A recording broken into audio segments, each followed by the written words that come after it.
Specially आदित्यच्या जन्मानंतर ज्या पद्धतीने आपण कनेक्ट झालो आहोत, ज्या पद्धतीने मी तुमच्यासोबत व्हिडिओ शेअर करते आहे, तर त्यानंतर बऱ्याचशा मम्मी लोकांच्या मला नेहमी कमेंट्स आणि मेसेजेस मिळतात की तुम्ही दोन्ही बाळांना एकट्या सांभाळता, घरामधली सगळी कामही करता, तुम्हाला कोणाची मदतही नाही, सोबत युट्यूब इंस्टाग्रामही हँडल करता, प्रत्येक मेसेज कमेंटला रिप्लाय करता, तरी तुम्ही एवढ्या हॅपी कशा असता, तुम्ही एवढ्या एनर्जेटिक कशा असता, एवढ्या पॉझिटिव्ह कशा राहता किंवा ऍक्टिव्ह कशा राहता, या सगळ्या मागचं काय रहस्य आहे किंवा काय सिक्रेट आहे?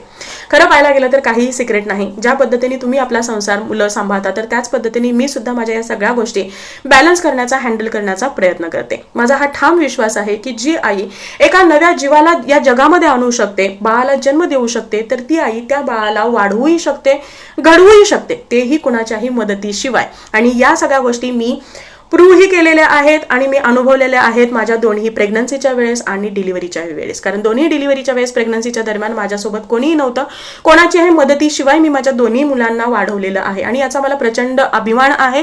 तक्रार अजिबात नाही, पण गर्व मात्र नक्कीच आहे. आणि ही प्रत्येक आई करू सुद्धा शकते.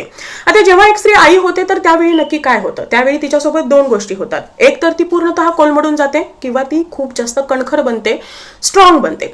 एक तर ती स्वतःला पूर्णतः हरवून घेते किंवा स्वतःला नव्याने समजायला लागते, तिच्यामधल्या ज्या ॲबिलिटीज आहेत या तिला कळायला लागतात. एक तर तिच्या स्वप्नांचा पूर्णतः चुराडा होतो किंवा नव्याने ती स्वप्न पाहायला लागते आणि त्याला नक्कीच आईपणाची जोड मिळते. चॉईस हा तुमचा असतो आणि माझ्या दोन्ही डिलिव्हरीच्या वेळेस मी यामधला दुसरा जो ऑप्शन आहे हा चूज केला होता आणि ज्याचं उदाहरण म्हणजे माझ्यामधली ही जी एनर्जी आहे, पॉझिटिव्हिटी आहे किंवा हा हॅपीनेस आहे. आता हे सगळं करणं खूप जास्त सोपं आहे किंवा अगदीच अवघड आहे असं सुद्धा नाही, पण हे सगळं करण्यासाठी तुम्हाला स्वतःला काही बाउंड्रीज सेट करणं, स्वतःसाठी काही गोष्टी लक्षात घेणं किंवा आपलं जे मानसिक स्वास्थ्य आहे हे त्या पद्धतीने बिल्ड करणं हे गरजेचं आहे. पुढच्या या काही 4 गोष्टी आहेत. मला वाटतं या 4 गोष्टी माझ्यामधली ही जी एनर्जी आहे ही टिकवून ठेवण्यासाठी, मला नेहमी हॅपी फील करण्यासाठी किंवा पॉझिटिव्ह फील करण्यासाठी खूप जास्त मला कामी येतात. यामध्ये पहिली गोष्ट म्हणजे मी कधीही निगेटिव्ह लोकांकडे, निगेटिव्ह कमेंटकडे, निगेटिव्ह घटनांकडे लक्ष देत नाही.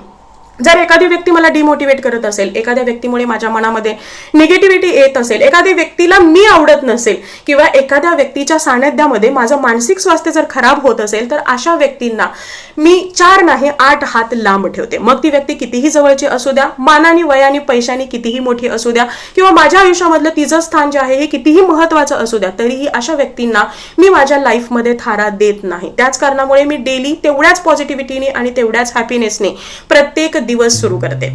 दुसरी गोष्ट